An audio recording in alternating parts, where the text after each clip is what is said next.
Yes Venkatalakshmi, PSCRT, KGBV Bhogapuram, Vizianagaram district. Previous క్లాస్లో మనము physical science అనేది ఎలా ఉంటుంది, ఎగ్జామినేషన్ పేపర్ మోడల్ అనేది ఎలా ఉంటుంది, ఎన్ని క్వశ్చన్స్ ఉంటాయి, అలాగే మనము ఏ విధంగా రాయాలి, అసలు చాయిస్ గురించి ఇంటర్నల్ చాయిస్ ఏ సెక్షన్లో ఇస్తారు అనేది మనము ప్రీవియస్ క్లాస్లోని డిస్కషన్ చేసుకున్నాం. అయితే ఇప్పుడు ఫిజికల్ సైన్స్ రాసేటప్పుడు మన సబ్జెక్టు పబ్లిక్ ఎగ్జామ్లో రాసేటప్పుడు కొన్ని విషయాలు మనము చాలా జాగ్రత్తగా గుర్తుపెట్టుకోవాలి. ఏంటి అంటే అవి మనం ఆన్సర్ రాసేటప్పుడు ఒక క్వశ్చన్ ఆన్సర్ రాసి కంప్లీట్ చేసిన తర్వాత రెండో క్వశ్చన్ ఆన్సర్ రాసేటప్పుడు వారికి డివైడ్ చేస్తూ ఒక లైన్ అనేది డ్రా చేయాలి. అలాగే నీట్ హ్యాండ్ రైటింగ్ ఉండాలి. అంటే కొట్టివేతలు అనేది పేపర్లో ఆన్సర్ పేపర్లో ఉండకూడదు. అలాగే మెయిన్ పాయింట్స్ ఉండేటప్పుడు అండర్లైన్ చేయాలి. అలాగే మీరు యూజ్ చేసుకోవలసిన పెన్స్ ఏంటి అంటే బ్లూ ఆర్ బ్లాక్. అలాగే స్కెచ్ పెన్స్ అవి యూజ్ చేయకూడదు. అండర్లైన్ ఒకవేళ నువ్వు ఎగ్జామినేషన్ పేపర్ బ్లూ పెన్తో రాసినట్లుగా అయితే బ్లాక్ పెన్తో అండర్లైన్ చేయండి మెయిన్ పాయింట్స్ అనేది. అలాగే మీరు రాస్తూ మనకి హాల్ టికెట్ నెంబర్ అనేది రాయాలి. అక్కడ బబ్లింగ్ చేసేటప్పుడు కూడా చాలా జాగ్రత్తగా గుర్తుంచుకొని బబ్లింగ్ అనేది చేయాలి. ఈ విధంగా మనకి పబ్లిక్ ఎగ్జామినేషన్ పేపర్ అనేది రాస్తే నీట్గా మనం ఎక్కువ మార్కులు తెచ్చుకునే అవకాశాలు చాలా ఎక్కువగా ఉన్నాయి. ఓకే చిల్డ్రన్, ప్రీవియస్ క్లాస్లోని అనాలిసిస్ చేశాం కదా, ఆ అనాలిసిస్ అనేది ఎలా ఉంటుంది, టైం గురించి, క్వశ్చన్స్ గురించి, వాటి గురించి ఇప్పుడు మనము నేర్చుకుందాం. ఓకేనా?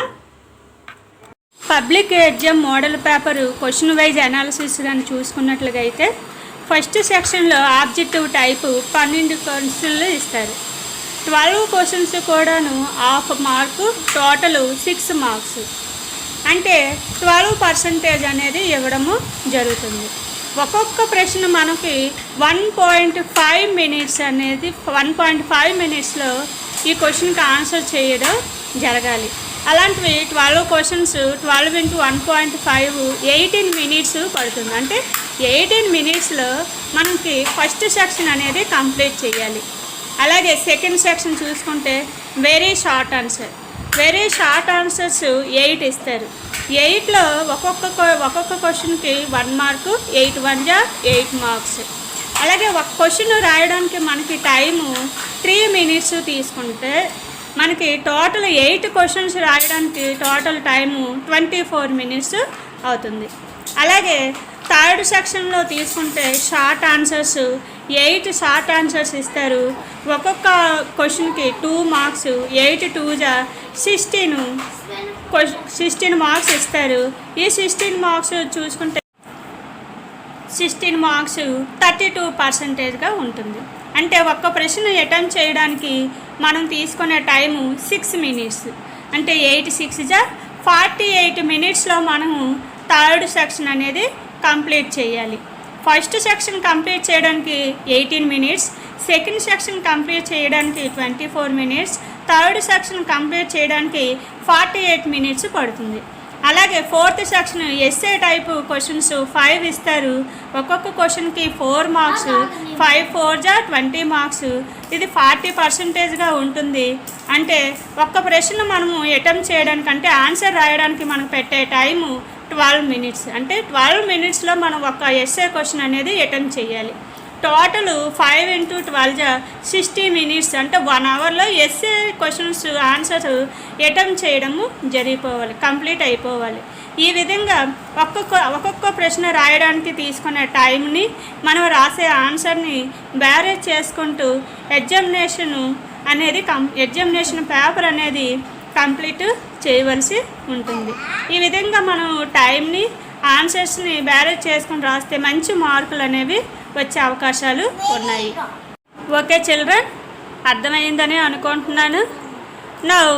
ఇప్పుడు మనము లెసన్లోనికి వెళ్దాం. ఓకేనా? Okay, open your text book. Okay children, now open your textbook. we revision now refraction of light at curved surfaces. Previous క్లాస్లో మనము refraction of light at plane surfaces గురించి మనము నేర్చుకున్నాం. ఇప్పుడు మనం refraction of light at curved surfaces గురించి మనం ఇప్పుడు రివిజన్ అనేది చేయడం జరుగుతుంది. అయితే మనకి ప్రీవియస్ క్లాస్లో ప్లేన్ సర్ఫేసెస్లో ఏంటంటే ఇంపార్టెంట్ ఉన్నాయి, ఏంటి మనకి ఎగ్జామినేషన్ వ్యూలో ఇస్తారు అనేది చెప్పడం జరిగింది. ఇప్పుడు refraction of light at curved సర్ఫేసెస్లో ఏంటి ఈ లెసన్లో ఉన్న సబ్ టాపిక్స్ అనేవి ఏంటి అనేది ఇప్పుడు డిస్కషన్ చేద్దాం. అయితే ఈ సబ్ టాపిక్స్ చూసినట్లుగా అయితే first of all refraction of light at a curved surface. ఈ యాక్టివిటీ 1లో ఏంటి అంటే ఈ యాక్టివిటీ 1 చేసేటప్పుడు మనకు కొన్ని డౌట్స్ ఉంటాయి. ఏంటి అంటే సెంటర్ ఆఫ్ కర్వేచర్ సి అనేది మనం డెఫినేషను నేర్చుకోవాలి. What is a centre of curvature? And next one pole. What is a pole?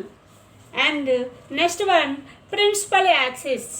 What is a principal axis? మరి నెక్స్ట్ వన్ ఏంటి అంటే focal point. Focal point, what is a focal point? అయితే we now discussion definitions. మరి what is a centre of curvature? Now the centre of the sphere of which curved surfaces is a part is called as center of curvature. It is denoted by letter C. Next one we discussed about what is a pole. The center of the curved surface is called pole. It is denoted by P. Next one principal axis. What is a principal axis? The line that joins the center of curvature and the pole is called principal axis. Next one focal point. What is a focal point? The focal point, the point where refracted ray intersects the axis in all the above cases is called the focal point. Okay students, listen to here.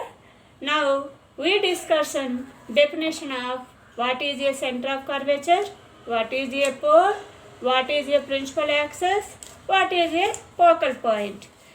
Next, image formation, derivation of curved surfaces formula is next subtopic. But now we remove this topic because of revised syllabus.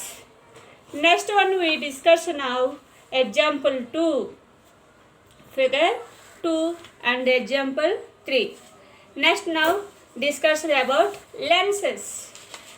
Here 5 lenses is given here. What are they? Bioconvex lenses, bioconcave lenses, plane convex lenses, plane concave lenses, concave convex lenses. These are different of lenses given here. Next topic, subtopic, focal length of the lens. Focal length of the lens ray diagrams అనేవి very important in this lesson. అలాగే మనకి focal point ఉండేటప్పుడు అది focal length of the lens తెలుసుకునేటప్పుడు ముందుగా మనకి ఏంటి అంటే రే డయాగ్రామ్స్ అనేవి చాలా ఇంపార్టెంట్. అయితే ఫోకల్ లెంత్ తెలుసుకునే ముందు మనం డెఫినేషన్ అనేది ఒక్కసారి గుర్తు తెచ్చుకుందాం. ఇప్పుడు ఫోకల్ లెంత్ తెలియాలంటే మనకి ముందు focus, what is a focus, and next one what is a focal length. మరి what is a focus? The point of convergence or the point from which rays seems to emanate is called focal point or focus. It is denoted by capital F. And next one, what is a focal length? What is a focal length? The distance between the focal point and the optic center is called the focal length of lens. It is denoted by small F. Focal పాయింట్ని మనము capital ఎఫ్తో denote చేస్తాము. Okay, focal లెంత్ని small ఎఫ్తో denote చేస్తాము. Children understand? బాగా గుర్తుంచుకోవాల్సిన విషయం ఏంటి అంటే focal length small F, focal point or focus అనేది క్యాపిటల్ ఎఫ్. పొరపాటున మీరు లెటర్స్ అనేది చేంజ్గా రాసేసినట్లుగా అయితే ఈ మీనింగ్ అనేది మారిపోతూ ఉంటుంది. స్మాల్ ఎఫ్ బదులు క్యాపిటల్ ఎఫ్ రాస్తే దట్స్ మీన్స్ ఫోకస్. స్మాల్ అదే ఎఫ్ ప్లేస్లో క్యాపిటల్ ఎఫ్ రాసినట్లుగా అయితే ఫోకస్, స్మాల్ ఎఫ్ ప్లేస్లో క్యాపిటల్ ఎఫ్ ప్లేస్లో స్మాల్ ఎఫ్ రాసినట్లుగా అయితే that's means focal length. Okay children, this point మాత్రం మనము బాగా గుర్తుంచుకోవాలి. అలాగే రే డయాగ్రామ్స్ వేసేటప్పుడు ఇది మాత్రము మనం జాగ్రత్తగా ఐడెంటిఫై చేయవలసి ఉంటుంది.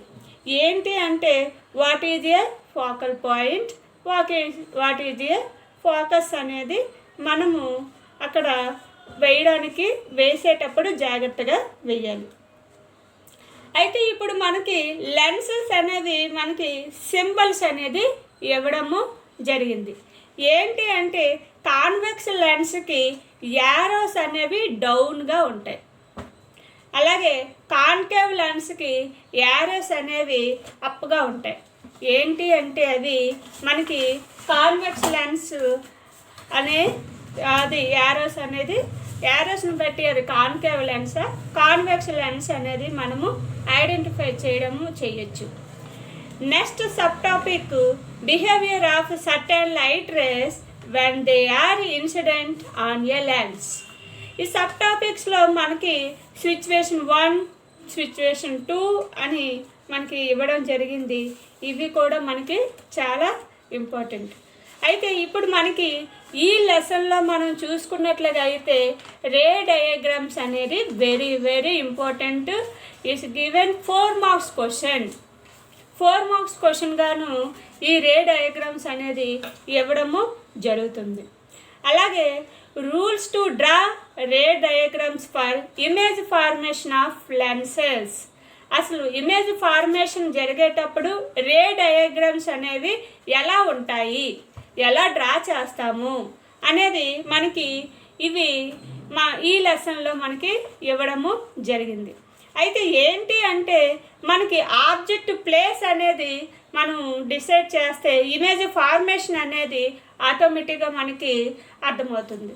ఫర్ ఎగ్జాంపుల్ ఆబ్జెక్ట్ అనేది ఇన్ఫినిటీ ప్లేస్లో ఎక్కడో ఉంచాం, ఎక్కడో ఉంది ఇన్ఫినిటీ ప్లేస్, మనకి ఎక్కడుంది అనేది మనకి ఐడెంటిఫై తెలియదు. అయితే దాని ఇమేజ్ అనేది ఎక్కడ మనము ఫార్మేషను జరుగుతుంది అంటే అది ఫోకల్ పాయింట్ మీద ఇమేజ్ అనేది ఫార్మేషను జరుగుతుంది. దేనికి మనం ఆబ్జెక్ట్ అనేది ఇన్ఫినిటీ ప్లేస్లో ఉంచినట్లుగా అయితే ఆ ఆబ్జెక్ట్ యొక్క ఇమేజ్ అనేది ఫోకల్ పాయింట్ మీద మనకి ఉంటుంది. Okay children, next object placed beyond the centre of curvature. ఒకవేళ మనకి కర్వేచర్కి ముందు కానీ మనకి ఏంటి ఆబ్జెక్ట్ కానీ ఉంచినట్లుగా అయితే అంటే సెంటర్ ఆఫ్ కర్వేచర్కి ప్రిన్సిపల్ యాక్సిస్కి మధ్యలో కానీ ఆబ్జెక్ట్ని కానీ మనము ఉంచినట్లుగా అయితే దాని ఇమేజ్ ఫార్మేషన్ అనేది ఎలా ఉంటుంది అంటే దానికి ఇమేజ్ ఫార్మేషన్ అనేది మనకి ఆప్టిక్ సెంటర్లో లొకేట్ అవుతుందన్నమాట. ఇమేజ్ అనేది ఆప్టిక్ సెంటర్లో ఈ ఇమేజ్ ఫార్మేషన్ అనేది లొకేట్ అవుతుంది. ఓకే చిల్డ్రన్, ఇవన్నీ కూడా మనకి రే డయాగ్రామ్స్ గాను మనము డ్రా చేయవలసి ఉంటుంది. అలాగే దీని రిజల్ట్ ఇమేజ్ ఫార్మేషన్ ఎక్కడ జరుగుతుందో అనేది పాయింట్ అనేది రాయవలసి ఉంటుంది. అంటే ఇక్కడ మనము గుర్తుంచుకోవాల్సింది అనేది రే డయాగ్రామ్ ఉండాలి, అలాగే ఆబ్జెక్ట్ ప్లేస్ ఉండాలి, అలాగే ఇమేజ్ యొక్క ఫార్మేషన్ ఎక్కడ జరుగుతుంది, ఏ పాయింట్ దగ్గర జరుగుతుందో అనేది రాయాలి, అలాగే ఎటువంటి ఇమేజ్ అనేది ఫార్మేషన్ జరుగుతుంది అనేది కూడా మనము ఇక్కడ రాయవలసి ఉంటుంది. అలాగే సెంటర్ ఆఫ్ కర్వేచర్కి ప్రిన్సిపల్ యాక్సిస్ మధ్యలో కానీ ఈ ఆబ్జెక్ట్ని కానీ ఉంచినట్లుగా అయితే ఇమేజ్ అనేది ఆప్టిక్ సెంటర్లో మాత్రం ఏర్పడుతుందని చెప్పుకున్నాం. అయితే ఈ ఇమేజ్ ఎటువంటి ఇమేజ్ ఏర్పడుతుంది అంటే రియల్ ఇమేజ్ ఏర్పడుతుంది, అలాగే ఇన్వర్టెడ్గా ఉంటుంది, రివర్స్గా ఉంటుంది, అండ్ డెమినిషన్ ఇమేజ్ అనేది మనకి ఫార్మేషన్ అనేది జరుగుతుంది. Next one, object placed at the centre of curvature. ఆబ్జెక్ట్ని మనము సెంటర్ ఆఫ్ కర్వేచర్ దగ్గర కానీ ఉంచినట్లుగా అయితే ఇమేజ్ ఫార్మేషన్ అనేది ఎక్కడ ఏర్పడుతుంది అనేది మనము చూసినట్లుగా అయితే సెంటర్ ఆఫ్ కర్వేచర్ దగ్గరే ఇమేజ్ అనేది ఫార్మేషను జరుగుతుంది. అయితే ఎటువంటి ఇమేజ్ ఫార్మేషన్ జరుగుతుంది అంటే రియల్ ఇమేజ్ ఏర్పడుతుంది, ఇన్వర్టెడ్ ఇమేజ్ అనేది ఏర్పడుతుంది. అయితే ఆబ్జెక్ట్ సైజు ఎంతైతే ఉందో అంతే సైజులోని ఈ ఇమేజ్ అనేది ఉంటుంది. ఈ విధంగా ఇమేజ్ ఫార్మేషన్ అనేది మనకి జరుగుతూ ఉంది. ఎప్పుడు ఆబ్జెక్ట్ సెంటర్ ఆఫ్ కర్వేచర్ దగ్గర ఉంచినప్పుడు ఇమేజ్ అనేది సెంటర్ ఆఫ్ కర్వేచర్ దగ్గర ఏర్పడుతుంది, సేమ్ సైజులో ఉంటుంది. ఈ ఇమేజ్ అనేది రియల్ ఇమేజ్ ఏర్పడుతుంది, ఇన్వర్టెడ్ ఇమేజ్ అనేది ఏర్పడుతుంది. Next one, object place between the centre of curvature and focal point. Focal point centre of curvature దగ్గర ఆబ్జెక్ట్ని కానీ మనము ఉంచినట్లుగా అయితే ఇమేజ్ ఫార్మేషన్ అనేది ఎక్కడ జరుగుతుంది అంటే మనకి సెంటర్ ఆఫ్ కర్వేచర్ ముందు అనేది ఏర్పడుతుంది, behind the centre of curvature. Image formation is behind the centre of curvature. Okay children, ఈ ఇమేజ్ అనేది రియల్ ఇమేజ్గా ఉంటుంది, అలాగే ఇన్వర్టెడ్ ఇమేజ్గా ఏర్పడుతుంది, మ్యాగ్నిఫైడ్గా ఏర్పడుతుంది. ఇవి ఇమేజ్ యొక్క characters. Next one, object located at the focal point. Object located at the focal point. Focal point దగ్గర ఆబ్జెక్ట్ని కానీ మనము ఉంచినట్లుగా అయితే అప్పుడు ఇమేజ్ ఫార్మేషన్ అనేది ఎలా ఉంటుంది అంటే మనకి ఇమేజ్ అనేది ఇన్ఫినిటీ డిస్టెన్స్ ప్లేస్లో ఎక్కడో ఏర్పడుతుంది. ఇన్ఫినిటీ ప్లేస్లో అనేది ఇమేజ్ అనేది ఫార్మేషన్ అనేది జరుగుతుంది. అంటే కాబట్టి అది ఇన్ఫినిటీ ప్లేస్లో ఏర్పడుతుంది కాబట్టి ఆ ఇమేజ్ ఎలా ఉంటుంది ఏంటి అనేది మనం ఇప్పుడు డిస్కస్ చేయలేము. We cannot discuss the size and nature of the image. ఆ ఇమేజ్ ఎలా ఉంటుందో ఆ సైజ్ ఎలా ఉంటుందో మనం ఇప్పుడు డిస్కషన్ చేయలేము, ఎందుకంటే ఆ ఇమేజ్ అనేది ఇన్ఫినిటీ ప్లేస్లో ఎక్కడో మనకు తెలియని ప్లేస్లో ఏర్పడుతుంది కాబట్టి. Next one, object placed between focal point and optical centre. If we place object between focus and optical center, అప్పుడు ఉంచినట్లుగా ఆబ్జెక్ట్ అనేది ఫోకస్ అండ్ ఆప్టిక్ సెంటర్లో మధ్యలో కానీ ఆబ్జెక్ట్ను ఉంచినట్లుగా అయితే మనకి ఇమేజ్ ఫార్మేషన్ అనేది జరుగుతుంది. అయితే ఆ ఇమేజ్ అనేది ఎలా ఉంటుంది అంటే విజువల్గా ఉంటుంది, అంటే మనము చూడవచ్చు, అలాగే ఎరెక్ట్గా ఉంటుంది, అలాగే మ్యాగ్నిఫైడ్ ఇమేజ్ అనేది ఏర్పడుతూ ఉంటుంది. మరి ఎక్కడ ఏర్పడుతుంది అంటే ఈ ఎరెక్ట్ ఇమేజ్, విజువల్ ఇమేజ్ అనేది ఈ formed on the same side of the lens. ఎక్కడైతే ఆబ్జెక్ట్ ఉంచామో, ఏ సైడ్ అయితే ఆబ్జెక్ట్ను ఉంచామో ఆ సైడ్లోనే ఇమేజ్ ఫార్మేషన్ అనేది జరుగుతుంది. ఆ ఇమేజ్ అనేది ఎంతగా అంటే చాలా పెద్ద సైజులో ఇమేజ్ అనేది ఏర్పడుతుంది. కాబట్టి the size of the image is larger than that of the object. It is magnified image. అలా ఏర్పడిన ఇమేజ్ని ఏమంటాము అంటే మ్యాగ్నిఫైడ్ ఇమేజ్ అనేది అంటాం. ఓకే చిల్డ్రన్, ఇలాగ మనకి ఈ రే డయాగ్రామ్స్ అనేవి మనకి 6 ఇవ్వడము జరిగింది. ఈ 6లో మనం రే డయాగ్రామ్స్ డ్రా చేసేటప్పుడు మస్ట్గా మనం రాయవలసిన విషయాలు ఏంటి అంటే ఆబ్జెక్ట్ ప్లేస్ ఎక్కడ ఉంది, మనం ఏ ప్లేస్లో ఆబ్జెక్ట్ ఉంచాము, ఇమేజ్ ఫార్మేషన్ అనేది ఏ ప్లేస్లో జరిగింది, అయితే ఆ ఇమేజ్ యొక్క క్యారెక్టర్స్ ఏంటి అనేది ఈ 3 పాయింట్స్ మస్ట్గా మనము అటెంప్ట్ చేయవలసి ఉంటుంది. అలాగే ఏంటంటే రే డయాగ్రామ్ అనేది డ్రా చేయవలసి ఉంటుంది. Okay children, understood. నెక్స్ట్ మనం చూసినట్లుగా అయితే మనకి ఇవి ఎగ్జాంపుల్స్ అనేది ఇవ్వడము జరిగింది. ఏంటి ఎగ్జాంపుల్స్ అంటే ఫస్ట్ ఆఫ్ ఆల్ మనకి ఎగ్జాంపుల్ 1, 2 ఇచ్చేటప్పుడు మనకి ఫోకల్ లెంత్ యొక్క ఫార్ములా, ఫోకల్ పాయింట్ యొక్క ఫార్ములా మనకి తెలియాలి.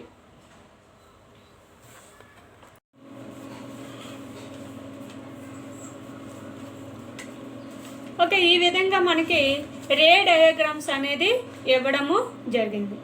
అలాగే మనకి యాక్టివిటీ 2 అనేది ల్యాబ్ యాక్టివిటీగా ఇచ్చే అవకాశాలు చాలా ఎక్కువగా ఉన్నాయి.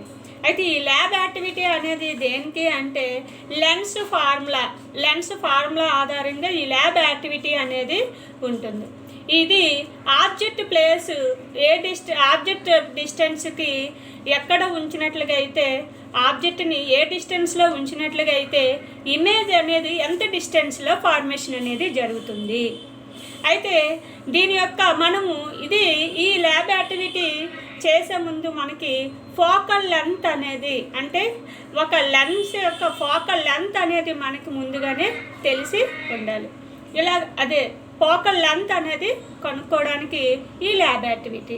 అయితే దీనికి object distance, image distance, focal length అనేది ఈ ల్యాబ్ యాక్టివిటీలో మనము ఐడెంటిఫై చేయడం జరగాలి. అలాగే మనం ఈ ల్యాబ్ యాక్టివిటీ ద్వారా మనము తెలుసుకుంటాం. అలాగే లెన్స్ ఫార్ములా, ఈ లెన్స్ ఫార్ములా ఏంటి అంటే 1/f = 1/v - 1/u. What is a small f? Small f is focal length. What is u? U is distance of object. What is a v? V is a distance of image. So lens formula is 1/f = 1/v - 1/u. Next activity 3. Activity 3 కానీ చూసుకున్నట్లుగా అయితే మనకి ఆ activity 3లోని ఒక glass tumbler తీసుకుంటాము. అలాగే cylindrical వెజల్లో కానీ water తీసుకొని అందులో డెప్త్ ప్లేస్లో స్టోన్ కానీ ఉంచినట్లుగా అయితే మన లెన్స్ ద్వారా చూస్తే అది ఇమేజ్ ఫార్మేషన్ అనేది ఎలా ఉంటుంది అనేది తెలుసుకోవడానికి ఈ యాక్టివిటీ 3 అనేది మనకి ఇవ్వడము జరిగింది. ఇది కూడా మనకి 2 మార్క్స్ క్వశ్చన్స్ గాను లేదా 1 మార్క్ క్వశ్చన్ గాను ఇచ్చే అవకాశాలు చాలా ఎక్కువగా ఉన్నాయి. అలాగే లెన్స్ మేకర్స్ ఫార్ములా డెరివేషన్ ఎలా చేయాలి ఏంటనేది ఇవ్వడము జరిగింది. అయితే ఇందులో మనకి లెన్స్ మేకర్స్ ఫార్ములా ఏంటి అంటే 1/f = n-1 × 1/r1 - 1/r2. మరి what is a small F? Small F = focal length. n, what is a n? n is a refractive index. What is r1 r2 are radius of curvatures. So lens makers formula = 1/f = n-1 × 1/r1 - 1/r2. అయితే మనకి ఇక్కడ చాలా కన్ఫ్యూజన్గా ఉంటుంది. కొంతమంది పిల్లలు మనకి ఎగ్జామినేషన్లో lens makers formula రాయమంటే మనము లెన్స్ ఫార్ములా రాసేస్తాం. లెన్స్ ఫార్ములా రాయడం అంటే అక్కడ స్మాల్ డిఫరెన్స్ మేకర్స్ అనేది. అక్కడ లెన్స్ మేకర్స్ ఫార్ములా అడుగుతున్నారా మనం ఐడెంటిఫై చేసుకొని మనము ఆన్సర్ అనేది రాయడము జరగాలి. So lens formula 1/f = 1/v - 1/u. Lens makers formula 1/f = n-1 × 1/r1 - 1/r2. ఈ రెండిట్లకి డిఫరెన్స్. ఇంకోటి ఏంటి అంటే మనకి రిఫ్రాక్టివ్ ఇండెక్స్ అనేవి ఈ రెండు ఇచ్చినట్లుగా అయితే, అంటే రిఫ్రాక్టివ్ ఇండెక్స్ ఆఫ్ 2 మీడియాకి అది రిఫ్రాక్టివ్ ఇండెక్స్ కానీ ఇచ్చినట్లుగా అయితే మరి దానికి లెన్స్ ఫార్ములా ఏంటి అంటే n2/v - n1/u = n2 - n1/r. Here n1, n2 are refractive index of 2 media. Here n1, n2 are refractive index of 2 media. అలాగే u is object distance, v is image distance, r is radius of curvature. ఇవి మనకి refractive index అనేవి 2 ఇచ్చినట్లుగా అయితే మరి lens makers formula refractive index అనేది 1 ఉంటుంది, కానీ ఇక్కడ రిఫ్రాక్టివ్ ఇండెక్స్ 2 ఉంటాయి. లెన్స్ ఫార్ములాలో మనకి రిఫ్రాక్టివ్ ఇండెక్స్ అనేది అక్కడ అవసరము లేదు. Okay children, understood? అంటే ఈ లెసన్లో మనకి 3 ఫార్ములాస్ని గుర్తుంచుకోవాలి. ఏంటి అంటే lens formula, lens makers formula, refractive index అనేవి 2 ఇచ్చినప్పుడు అయితే లెన్స్ ఫార్ములా ఏంటి. ఓకే చిల్డ్రన్, ఈ మూడును ఈ ఫార్ములాస్ అనేవి బాగా గుర్తుంచుకుంటే ఈ ఫార్ములాస్ డిపెండ్ అయ్యి మనకి సమ్స్ ఇచ్చే అవకాశాలు చాలా ఎక్కువగా ఉంటాయి. అలాగే ఈ లెసన్లో సంబంధించి మనకి ఒక ఎగ్జాంపుల్, ఫస్ట్ ఎగ్జాంపుల్ అనేది మనకి చాలా సందర్భాల్లో ఎగ్జామినేషన్లో ఇవ్వడము జరిగింది. ఏంటి అంటే example, a bird is flying down vertically towards the surface of water in a pond with constant speed. There is a fish inside the water. If that fish is exactly vertical below the bird, then the bird will appear to the fish to be, first one, farther away than its actual distance. Second one, closer than its actual distance. Third one, moving faster than its actual distance. The fourth one, moving slower then its actual speed. ఈ 4 కూడా అంటే మనకి ఈ example అనేది చాలా సందర్భాల్లో మనకి public ఎగ్జామ్స్లో 2 మార్క్స్ క్వశ్చన్ గాను ఇవ్వడము జరిగింది.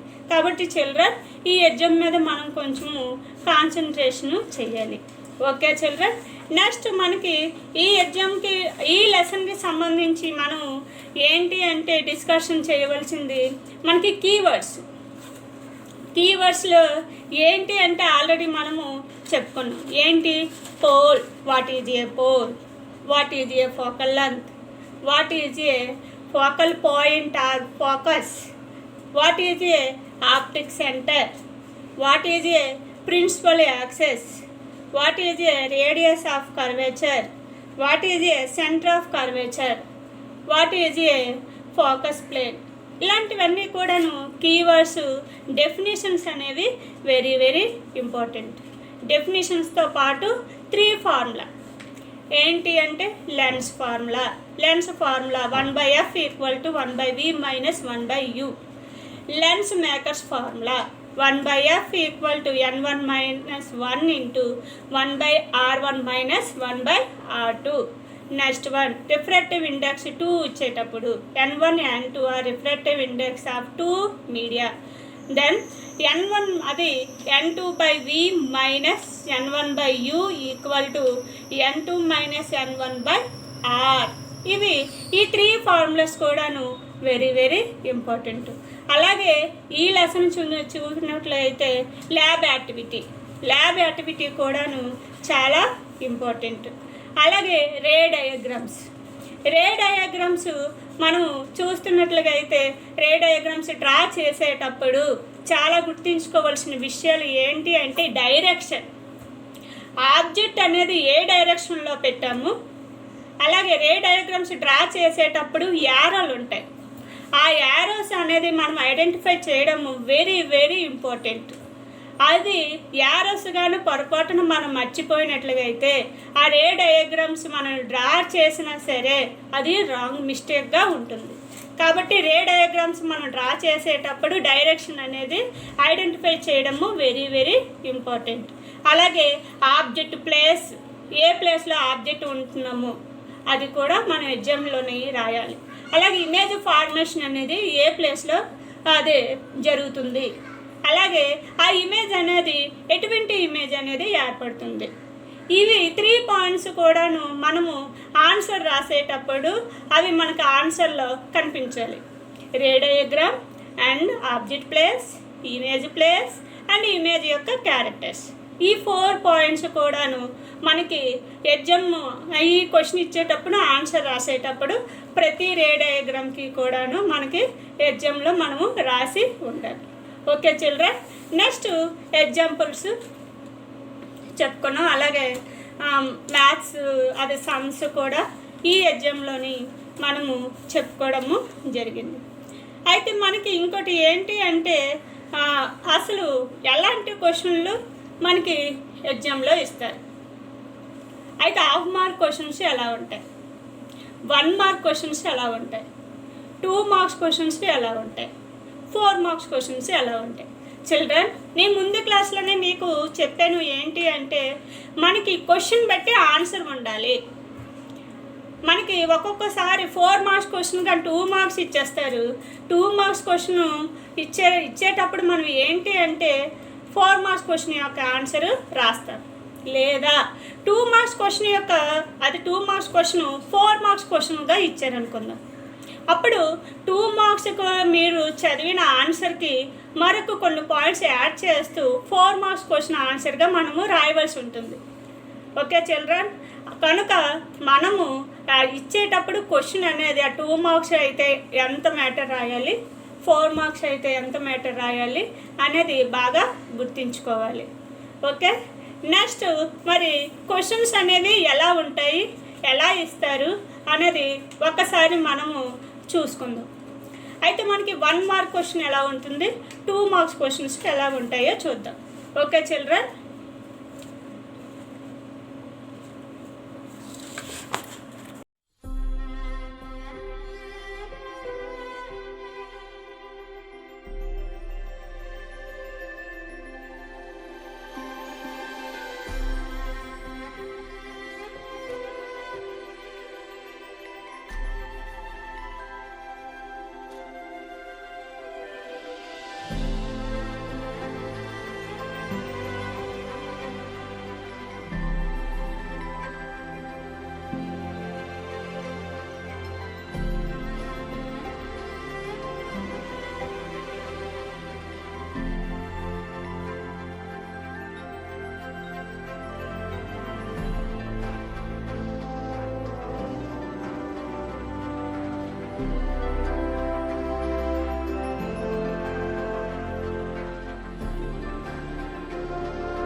ఈ విధంగా మనకి 1 mark question, half mark question, 2 marks questions ఎగ్జామినేషన్లో ఇవ్వడము జరుగుతుంది. ఓకే చిల్డ్రన్, అందరికీ అర్థమైందని అనుకుంటున్నాను. ఎవరికైనా ఏదైనా డౌట్ ఉంటే if you have any doubt call to me or message to me. Okay children, thank you to given this opportunity. Okay, thank you to all. Bye.